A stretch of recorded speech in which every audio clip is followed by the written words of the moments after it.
Good evening. I'm Stacey Amos for News Channel 8, and these are the top stories we have for you tonight.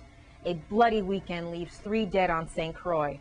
Election recall is growing bigger and bigger, and they are all winners at the Special Olympics. These stories and more are up next for you on News Channel 8.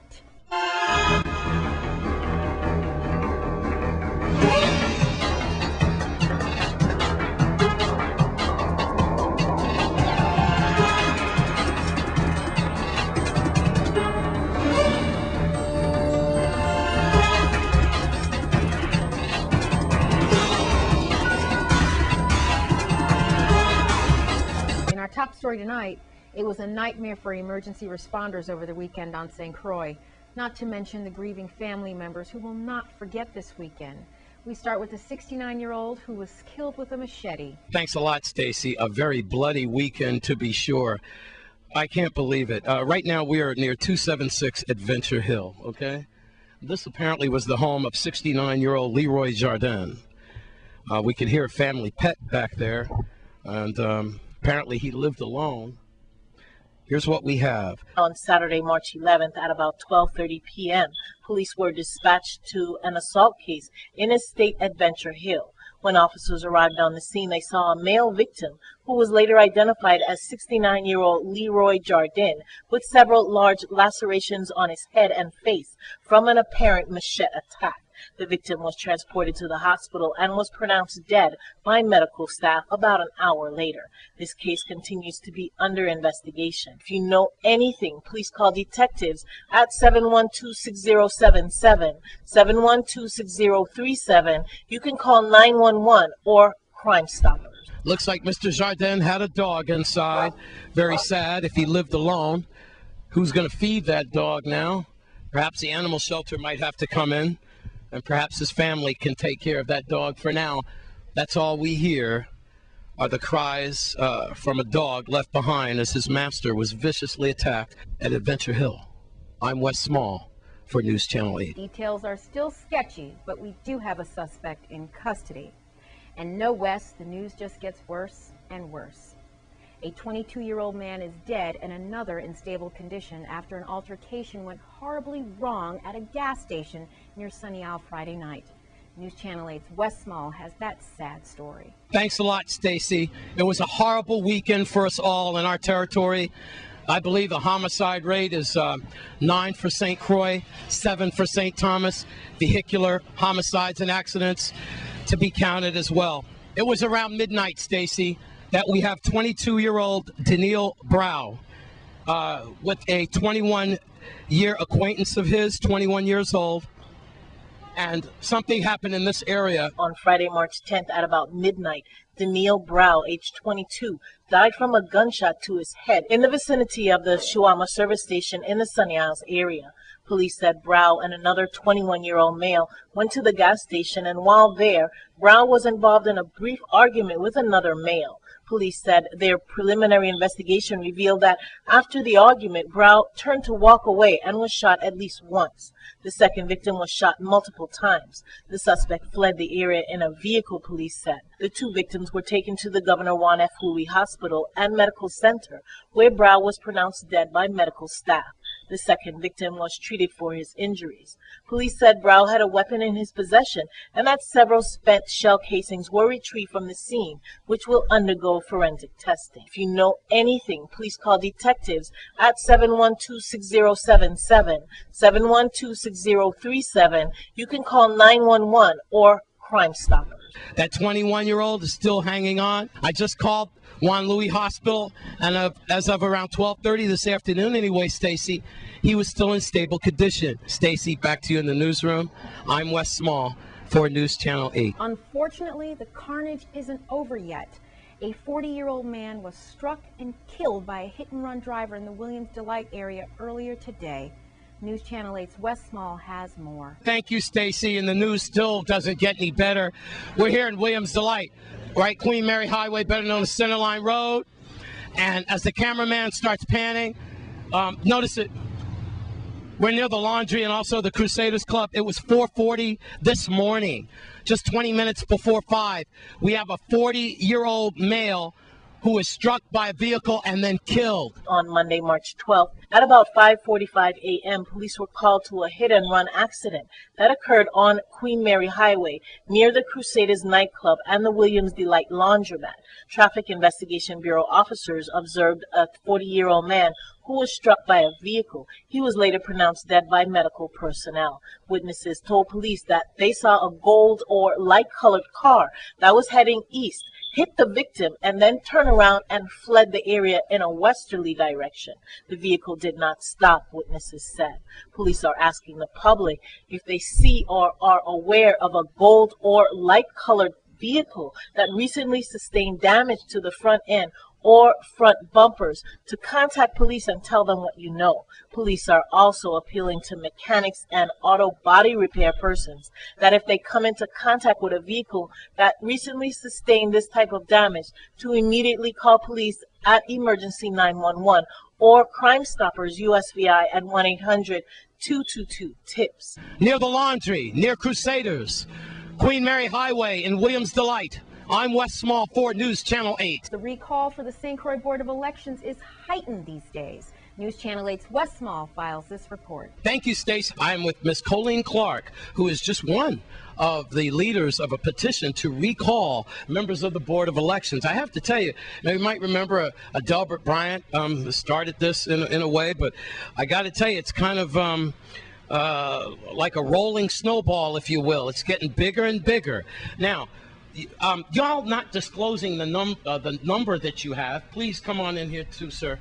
But tell us where we stand right now. You're seeing the file footage of all these petitions. Yes, we're looking very good right now, and I want the public to know that we've met the threshold for the way that law interprets our signature requirements, and we're very confident that we have the numbers for all of the individuals that we're recalling. And your name is? My name is Epiphan Joseph. Yes, Mr. Joseph. You joined this recall here, the petition head, and we've got it looks like you're getting the numbers. Why are you doing this? Why? Recall? Because I believe in fair and square election, and I believe our election system is corrupt. It is not transparent, and it needs to be fixed. The problem in the Virgin Islands is we do not have fair election. When people are honestly elected to office, then they take the concern of the people who voted for them, the concern of the general public. But when they are programmed or fraudulently put in office, then they don't care. They only care about themselves. I think the evidence around us can speak a lot to the statement I just made. That is why I think that the problem is in the Board of Election. Our election system needs election reform, and the present board is standing in the way. As I go to the neighborhood, I give an example. When you go presently on the voting machine, you press 1, 2, 3, 4, whoever the names. God knows where your vote goes.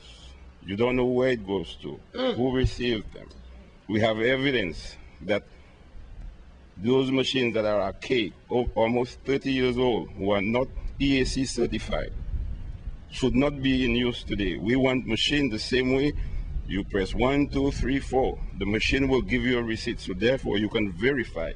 If you go to Pueblo or Plaza or any of the supermarkets here to shop, or anywhere to shop, you would want the receipt of the things that you just bought. A paper trail. A paper trail. And this is what we are asking. And the board is playing stall tactics. There is money. There is $1.8 million in the bank for new machines, and they are playing stall tactics. Well, we just read that the election people don't have any money for the 2012 election. I mean, that's publicized. Well, you're saying they have an extra something million? Ask Mr. Abramson and the Board of Election, and they will tell you that there is money in the bank. All right, and we need to think about something here. When did they start talking about they don't have money?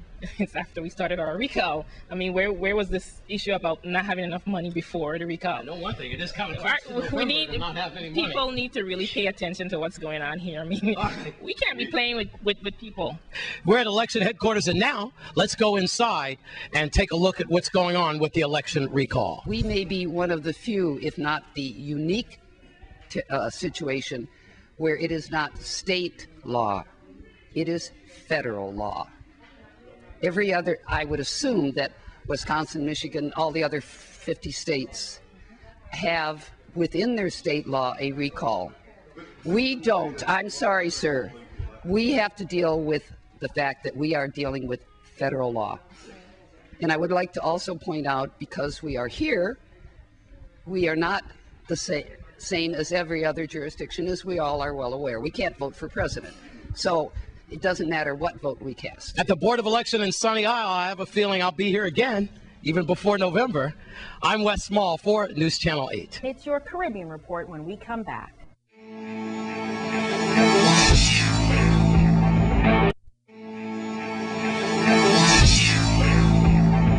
It's a conference in Washington, and a Jamaican drug kingpin faces sentencing this week in New York. These stories and more are up next for you in the Caribbean Report.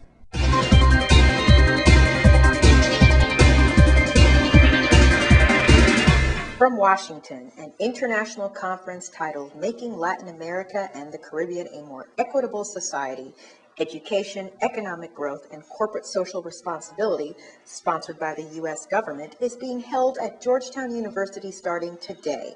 The State Department and the Commerce Department are portraying the two-day meeting as a conference on prosperity in the region, improving the opportunities for business, jobs, education, and equity in the Caribbean and Latin American region. This regional educational conference will facilitate a robust dialogue and exchange of ideas on these topics, which will eventually feed into the upcoming 6th Summit of the Americas, scheduled to be held in Cartagena, Colombia this year from April 14th through the 15th. And in New York, U.S. authorities say Jamaican drug kingpin Christopher Dudas Coke was so ruthless that he once ordered a rival killed with a chainsaw. However, another episode left a more lasting impression with the general public. He was arrested wearing a curly black wig. A mugshot of Coke wearing the wig as a disguise while on the run went viral on the internet after his capture in Jamaica during a bloody siege of his ghetto stronghold in 2010 that left more than 70 people dead. At the time, he waived extradition to the U.S. and vowed to fight drug trafficking, gun smuggling, racketeering, and other charges. But following a guilty plea last year, Coke faces up to 23 years in prison at sentencing this week in federal court in Manhattan. Coke was a divisive figure in Jamaica, where he followed in the footsteps of his father, Lester Lloyd Coke, better known as Jim Brown, a leader of the notorious Shower Posse during the 1980s cocaine wars. And from the Dominican Republic, in a Facebook-related incident, violence occurred this week in a Santo Domingo motel, where a young man murdered his wife and later committed suicide after seeing a picture of her with another man on the social network. According to a police report, Valentin Nunez Luciano, 26, shot and killed Marlena Suero Amador, 25, late Wednesday with a 9mm pistol, the same gun he used to kill himself immediately after. Friends and relatives describe Nunez as a good young man, while reports indicate that he regularly abused his wife. Police spokesman Maximo Baez said that relatives told police Nunez had seen his wife in a photo with a man she had recently visited in jail, and the couple had been together for 3 years but broke up about a month ago because Nunez had apparently abused her.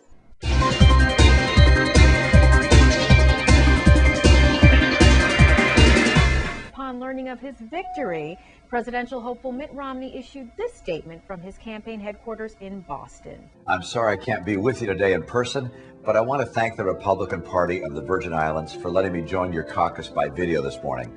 In particular, I want to thank Senator Holland Redfield, your National Committeeman, Liliana Bellardo, your National Committeewoman, and Herb Schnoenbaum, your Chairman, for their hard work in organizing today's events on St. Croix and St. Thomas. I also want to thank all of the Virgin Islands Republicans who are participating in today's caucus. Recently, I had a chance to speak with Senator Redfield on his radio show to learn more about the particular issues that you're facing in the Virgin Islands. The Virgin Islands are a unique place, strategically located in a vital region, and important to the nation as a whole. But like so many places in America, you're struggling with high unemployment. Last month's closure of the refinery in St. Croix dealt a major blow to your economy and to the 2,000 workers who will lose their jobs as a result. But even before that, the Virgin Islands had experienced 30 straight months of unemployment over 8%. Our campaign is about restoring the promise of America, I've unveiled a bold economic plan that will jumpstart this economy and help get Americans back to work. Americans are crying out for more jobs, less debt, and smaller government, and I'll deliver. I spent 25 years in business. I've been the steward of an Olympics and the leader of a state. I've cut taxes 19 times. I've turned a budget shortfall into a windfall. I know how government kills jobs, and I know how it can create jobs. And I stand ready to lead our party to victory and our nation to prosperity. This is a time for choosing. This is a choice we have to get right. I've said it before, this campaign is about saving the soul of America. This election will come down to two very different visions for our future. It's a choice between becoming a nation of and by Washington and remaining a nation of and by a free people. A choice between an entitlement society and a land of opportunity. A choice between squandering America's promise and restoring that promise for future generations. If you want to make this election about restoring American greatness, then I hope you'll join with us. If you believe the disappointments of the last few years are a detour, not our destiny, then I need your support. Today, I'm asking you to vote for the delegates who pledged their support to my campaign. I'm asking you to join in the fight for our freedom, to ensure that tomorrow will be better than today. This election, let's restore America's promise. Let's fight for the country we love. God bless this great land, and God bless you. Our territory's delegates are a part of a cohesive island caucus consisting of all U.S. territories that collectively control more GOP delegates than all but 7 U.S. states. And we'll have your Sports 411 when we come back.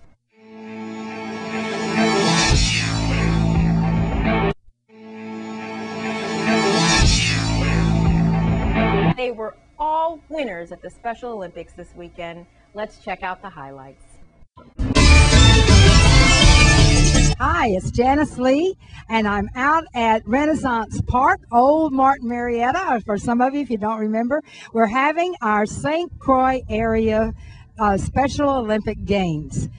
We had about 110, I guess, athletes signed up, but had a little bus trouble and things this morning. Human Services is always good and has buses for us. On May 12th, everybody put it on your calendar, we have our chapter games on May 12th, and we'll bring over our St. Thomas athletes. We'll bring over ever how many we have money to pay for. So, and they have their games on the 24th. In 2 Saturdays, we'll go to St. Thomas, but the St. Thomas area games will be then. And so everybody in St. Thomas, we expect you to support it.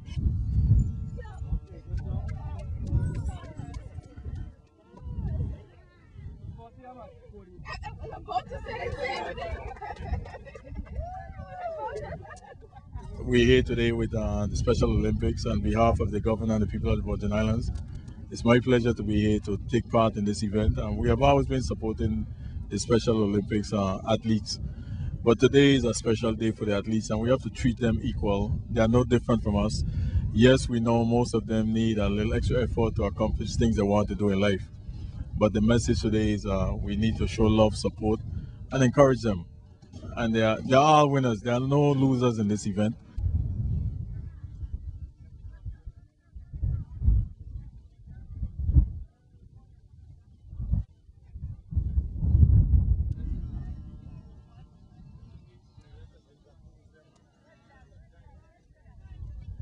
It's great to have the Special Olympics again, and there's so many volunteers, the Lions and other volunteers out here. Some of the commissioners, other government workers and teachers are out here volunteering. So it's really great. And the kids are so proud. I got a chance to give some of them some medals, and they were just so proud, and it was really an honor for me to be able to do that. So it's a wonderful day. It's a wonderful experience for these children, because every child needs to know that they can do something, that they can excel at something, and this gives them a chance to build up their self-esteem and to show them that they are somebody, and this community cares about them.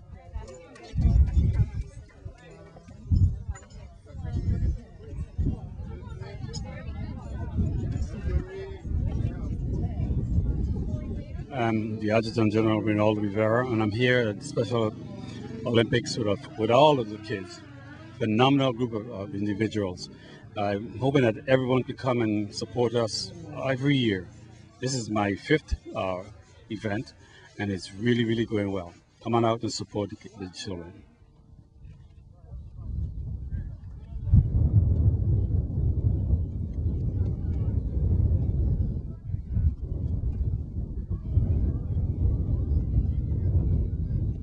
What we're doing is we're actually going through some basic tennis skills for the kids.